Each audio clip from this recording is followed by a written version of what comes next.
This episode of Tales from Atlantis is brought to you by Atlantis Premium. Don't you just hate having your favorite podcast interrupted by ads like this? Well, dear listener, you're in luck. Because starting at just $3 a month, you can support independent Chicano media and receive ad-free episodes, premium episodes, bonus content, and access to our Discord server. Just visit talesfromatlantis.com and click Go Premium, or follow the link in the show notes. And now, on with the show.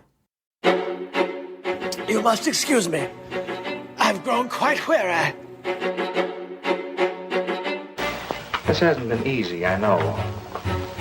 But you've learned a lesson. A lesson in honesty. Honesty to yourself and honesty to others. That lesson will stand you in good stead all your life. I think we've all learned a good lesson. I've always heard that honesty is the best policy.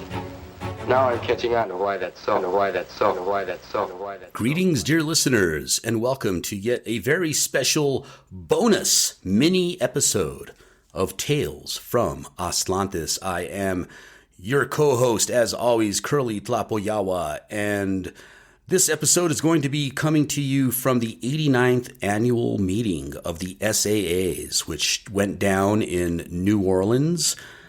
And the SAA stands for Society for American Archaeology, of which I am a proud member. And I gave a couple of talks at this last SAAs, and it was a lot of fun. I got to see some old friends, meet some new friends, and take in the sights in New Orleans. And this was coming off the tail end of I don't like to call it a debate. There was a discussion that happened on the Joe Rogan Experience, the Joe Rogan Podcast, between my friend Flint Dibble, Dr. Flint Dibble, professor of zooarchaeology at Cardiff, and a not-so-archaeologist. In fact, some would call him a pseudo-archaeologist by the name of Graham Hancock. And by some may call him that. I would include myself in that. I consider him a pseudo-archaeologist and not by any means a legitimate or accurate portrayer of the archaeological record.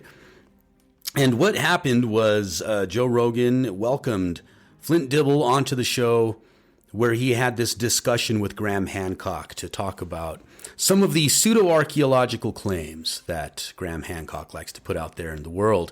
And I'm proud to say that I was able to help out in this endeavor. If you listen to the show in its entirety, and I think it's something like 4.5 hours long. It's a rather long discussion, but it's well worth a listen if you have the time or desire to check it out. I strongly and highly recommend that you do so.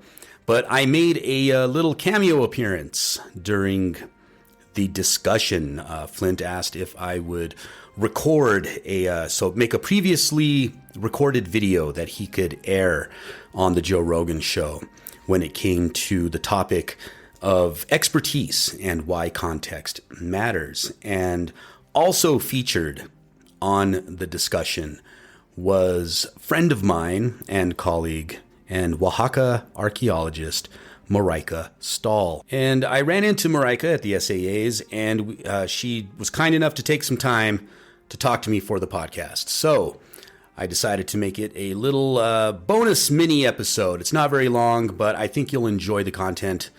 So, without further ado, Fear and Loathing at the SAAs.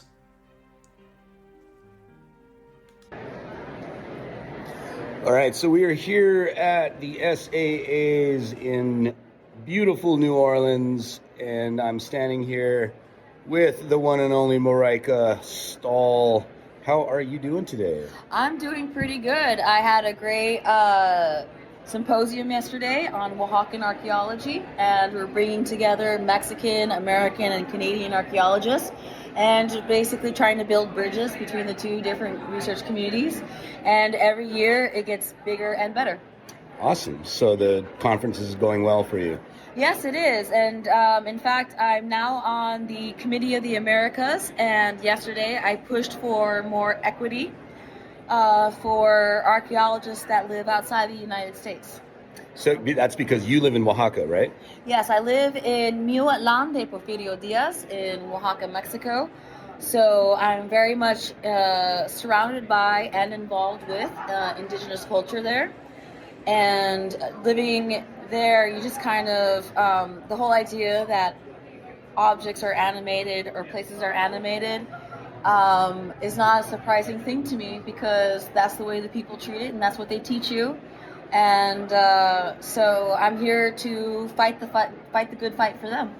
Sweet. Speaking of fighting the good fight, you made a cool little cameo appearance on the recent conversation. I'm not going to call it a debate, because it wasn't a debate, because we don't debate science. You publish, but you were part of that great conversation on Joe Rogan with Flint Dibble and that other guy. And so have you gotten any response from that? Have you gotten any feedback? I've gotten feedback from Flint, who absolutely loved it, and he said that both your video, Kurly, and mine came really in handy, especially when who shall not be named, was trying to push his nonsense. And I have gotten responses about it. The archaeology community has been talking a lot about that conversation. And I'm really glad that I had that opportunity, because one of the things that has always bothered me about what he who shall not be named, what he pushes as his agenda, is he says that archaeologists do not engage with indigenous myth, right? But he cherry picks what he wants, right? And so the story he picks happens to be a myth or a story that was written down 100 years after the conquest, right, by Hispanicized indigenous scribes who had been instructed and taught by Spanish priests. And so this story carries a lot of Christian overtones. For example, it's supposed to be a fight, right, in Tula between Quetzalcoatl, who's a poet and a man of peace, versus Tezcatlipoca, who's him and his followers wanted to promote human sacrifice. Well, there's obviously a real problem with that story from the beginning, and where I would put the problem is that the enemy is someone who practices human sacrifice, because that's not how sacrifice, human, animal, of objects, of buildings, or whatever, was understood within the indigenous ontology in Mesoamerica, or just all across the Americas in general. What I've argued before in an article in Ancient Mesoamerica about the ball games, right, is that within the indigenous framework, there's a sense of reciprocal obligations. So if I do something for you, at some point you're going to do something for me. Si me das, te doy. Te amo, me amas, right? And it's what I learned from my ethnography with ball players is that there's a sort of, a give and take relationship. And if you don't participate in it, you do lose your, what they call calidad moral, or your moral quality. And so if one town issues an invitation to a team, for example, and that team accepts, but then they don't show up, well, then that team that doesn't show up can expect that they won't be invited elsewhere, or if they invite other people won't show up. And so that's why it's just reciprocal obligations, because while, there's no law forcing you to do this, there's social obligations. You could be shunned if you do not participate in the system. But in that way, it explains the sort of the relationships between not only the individual and the community, but also between the community and the cosmos. And the idea is that the gods, or the deities, right, they invented the world, they gave corn to the people, and it's sort of an obligation on the people then to reciprocate that. And so human sacrifice a lot of times was seen as paying that debt or feeding the gods. They feed us, we feed them. as opposed to the idea of human sacrifice in the Abrahamic tradition, where sacrifice is a form of punishment. So the idea that the enemy in this story, or the bad guy, would be someone who practiced human sacrifice, but the good guy would be some like peaceful Jesus-like figure, is completely wrong. And if he who shall not be named was an actual expert in these things, he would know that. No, instead he picks the myth that posits Quetzalcoatl as some sort of white god savior. Yeah. Which is really highly problematic. So in my video, I cited a myth that comes from, I think, the Codex Mesoamericanus, which was created in the 16th century, but prior to the arrival of the Spanish, because it's on deer hide with native paints. And it tells the story of the creation of the world at Apollola. And in that story, the gods gather. One of them goes down into the underworld and comes back with mushrooms. They take a mushroom ceremony. And Lord Nine Wind, as he's known in the Mixtec mythology, they all consume it. But then he starts playing music by scraping a stone around a human skull. And he cries as a result of the mushrooms. And then they create the known world at Apollola, not Cholula's. He who shall not be named claims. But anyway, this is a very different picture of Quetzalcoatl than that heavily Christianized myth. Mm-hmm. So that was kind of what I tried to point out, was that, again, he cherry picks data. And he claims that we do not engage with these myths, but we don't engage with the myths that we know come from a post-conquest period. We engage with myths that are actually indigenous. Yeah, and then there's what they like to call the hermeneutics of suspicion, right? Like when you do engage with the post-colonial stuff, it's done in a certain way. You're using a certain lens to analyze these things. As one of my professors said, you read with the text and you read against the text, right? So when you're doing a metatextual analysis, right, you're kind of looking at what are the author's intentions? What are they trying to do? And I think in some respects, a lot of these indigenous scribes, they're the sons of the people or grandsons of the people who were originally conquered. And they've been educated by Spanish priests. There's still a lot of trauma going on. They're trying to understand what happened. And so they're looking back and trying to find reasons for it, which is why I think, there's all those stories about Moctezuma and him ignoring signs. But when you actually look at what happened, is like Moctezuma stood strong. He was like interested in these visitors. He didn't know what to do with them.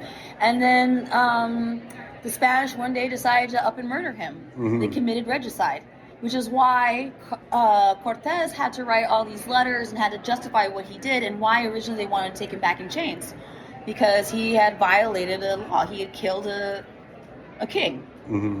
And that's why they got chased out. So, 100 years later, people are trying to figure out what happened. And so they come up with all these myths, and then Moctezuma comes out looking like a weak fool. And that's not what happened. Yeah.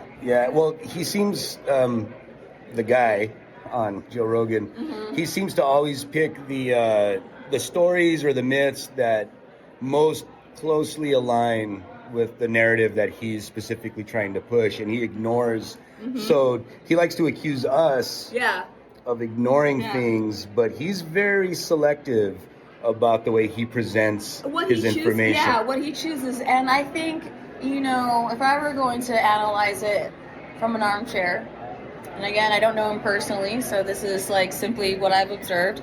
He is the son of British missionaries who grew up during the waning days of British Empire, and so was very much formed by this idea of the white man's burden, and that other people come from other places to bring knowledge, to bring railroads, to bring knowledge of the Christian God. Mm-hmm. And so it's not surprising to me that he would take ayahuasca and then suddenly, instead of seeing the connections between human beings about how we're all the same species and we have similar experiences, but we also kind of interpret them in particular ways depending on our particular context, social, cultural, and environmental context.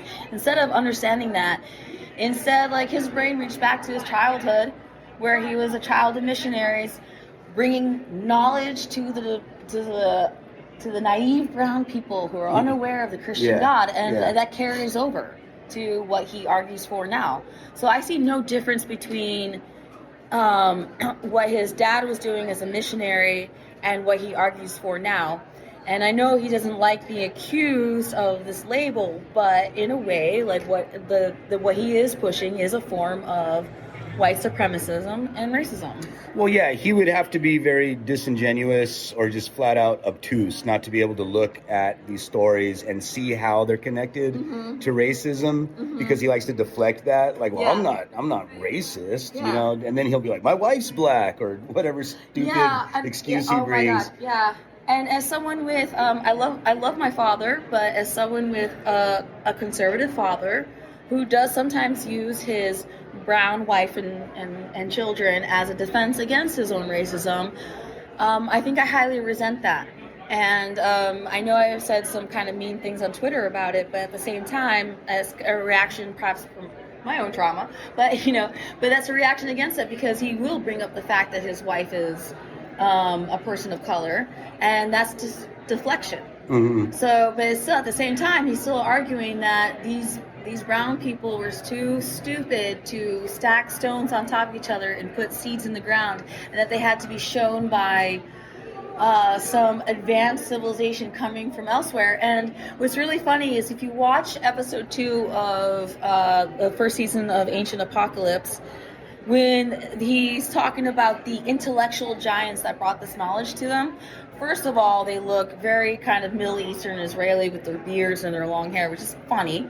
But also, in that cartoon, they show this Quetzalcoatl guy, right, this figure, but he's standing in the middle of Tenochtitlan, the Aztec capital, because they show the double temple with Huitzilopochtli and Tlaloc. And I always laugh when I see that, because, okay, that doesn't prove your point. Yeah. Because by then, Tenochtitlan, I mean, they'd had farming and they were building temples for 1,000, 2,000 years at that point. At least you could have picked, like, I don't know, La Consentida in the coast of Oaxaca, which we know is a early formative site that's, like, at least at this point 4,000 years old. And it's like some of the first evidence of public monuments, probably built by semi-nomadic groups, and it's on the Oaxacan coast. Why would you do your cartoon drawing with Tenochtitlan, which comes at the very end of this whole sequence? And the Aztecs were doing, or the Mexica, the Tenochtitlan Mexica had the chinampas, the raised beds around the lake. So they had very sophisticated agricultural technology, and yet that's what you show in your show, and we're supposed to take you seriously? Please. No manches. Sorry. Well, I just want to thank you for your work and for doing that video for the so unquote debate that happened on Joe Rogan. I thought Flint did great. Yes, I thought he did too. It was just an absolute ass kicking. It was. And I didn't think that Homeboy was prepared, or that he thought that he was going to get hit with so much data and research. Because what he's used to is being able to just speak off the cuff and have people believe him because he has a British accent. Yeah. And I guess when Americans hear someone saying, it's absurd, they like, oh my God, this person must be so intelligent. They have a British accent. So... but no, Flint did a very good job, and I was also say I was delighted by Joe Rogan. Interestingly enough, that took me by surprise. It took me by surprise too. But I remember when I saw a couple episodes of him years ago, and he would have actual academics on, including a paleontologist. And it was really before. I remember that episode. Yes, yeah, and he was actually very interested. So when you can like break through to him, he will ask good questions and be reasonable. And so I also wanted to say good job, Joe Rogan, too. Yeah. Both Flint and Joe were good in the debate. He who shall not be named was just flustered. So, yeah. Awesome. That proves what he is. Well, thank you for taking the time to speak to me. Yes. Thank you so much, Kurly, for inviting me to speak to you. Yeah, of course. Yeah. And, Yeah, we're here at the SAAs 2014. Are there? Is 2024. 2014. God damn, that's how drunk I am.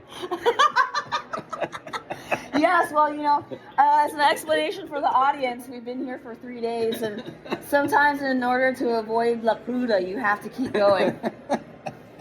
Timoitas.